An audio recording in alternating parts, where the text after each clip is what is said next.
Hey guys! So last time I said I was going to talk about The Star Won't Go Out. However, I ended up reading something else, so I'm going to talk about that instead. That something else happens to be The City of Heavenly Fire by Cassandra Clare, which is book 6 in the Mortal Instruments series. So I was a little iffy about talking about this book because I know there's a lot of controversy surrounding the author, and then I just decided I needed to post something for you guys, and this is the most recent thing I've read, so here it is. That being said, I am aware of the controversy surrounding the author, but I'm not going to get into that right now. So for the sake of the video, I'm just going to talk about the book. Also, just a side note, if you guys haven't seen this book, it's a brick. Like, this book is pretty thick. So pretty large print though, but still, I haven't read a book this thick in a really long time. So yeah, we'll just get started then.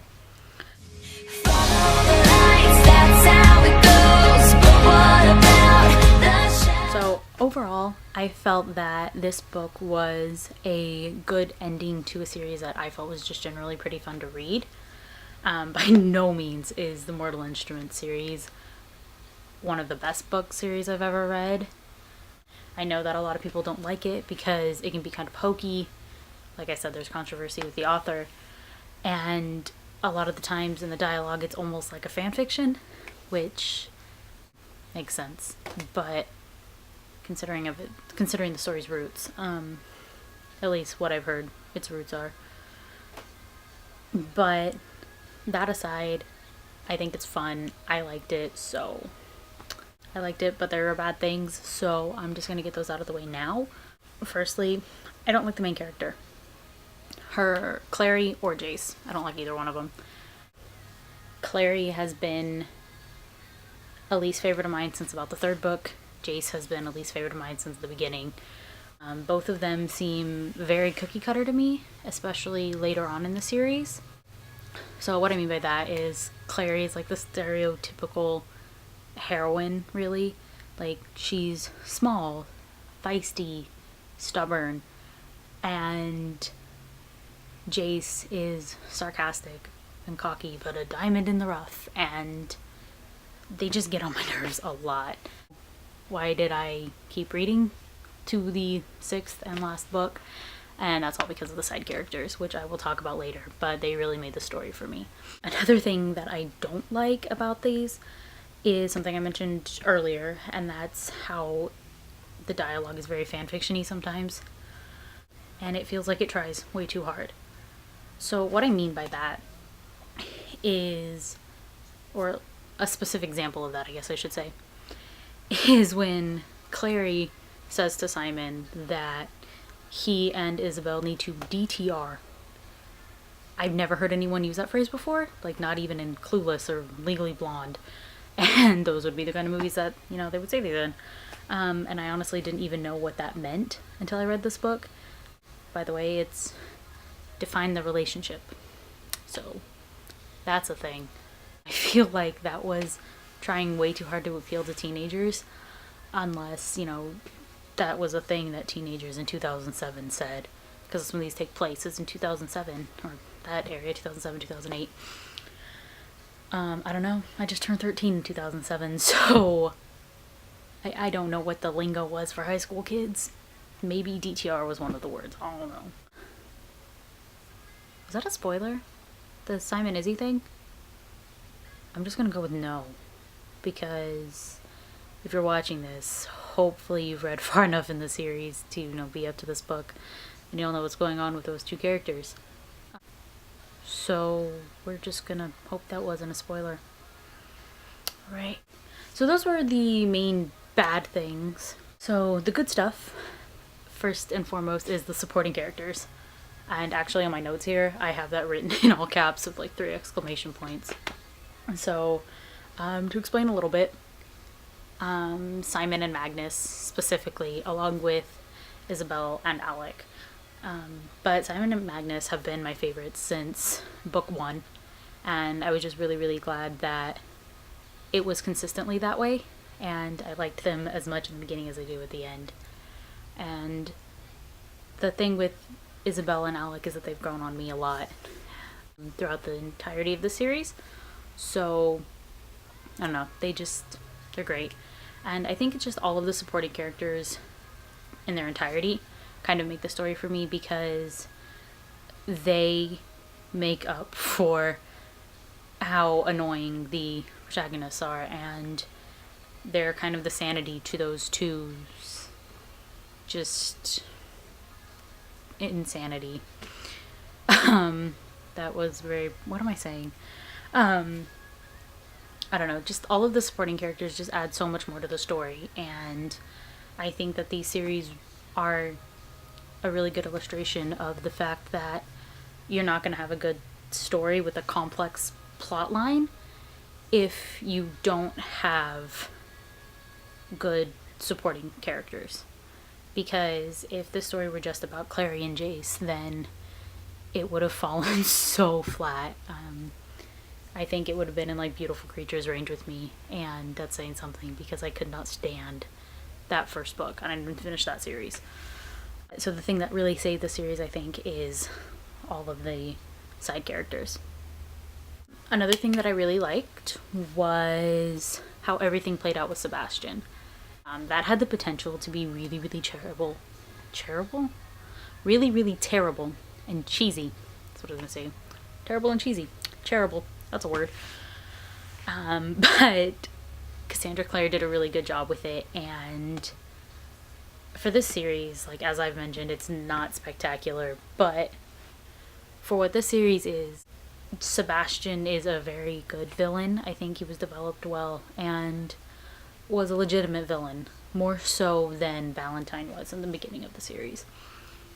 And I think that the way his story ended was perfect.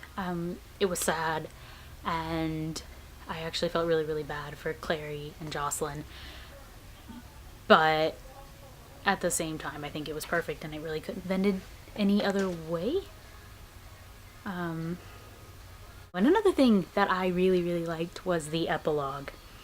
So I was convinced that I was absolutely going to hate this book because of one scene in particular. I mean, there were lots of reasons I thought I was going to hate it by the end of it, but this scene right here was going to be the primary reason I hated this series.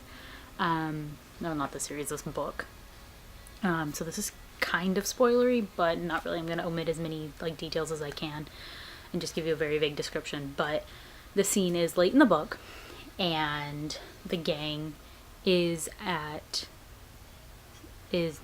in Sebastian's lair, and they're trying to get out. And in order for them to do that, Simon ends up making this sacrifice, and it's really sad. It's heartbreaking, and being that Simon is one of my favorite characters, I would have hated for it to end like this, for his story to end like that. But then the epilogue happened, and I was happy again, and I don't hate the book. So, go epilogue. I never thought that would be my favorite part of a book, but it really was. Okay, that about does it for the review portion. But a little stuff about the author. Cassandra Clare does have other works that are set in the Shadowhunter universe. One is a prequel trilogy called The Infernal Devices. Personally, I think that series is a lot better than this one. Maybe I'll talk about it in the future. I don't know. Let me know if you think I should. She also has a spinoff called The Dark Artifices? Artifices? I don't know how to say that. It's written on the screen somewhere. But that comes out in 2015, and that is set after Mortal Instruments. She also has a smaller series of books, I think they're all ebooks though, called The Bane Chronicles, and those are all about Magnus and his life. I have yet to read those, but I think they'd probably be better than this series too, just because it's all about Magnus, and he's fantastic.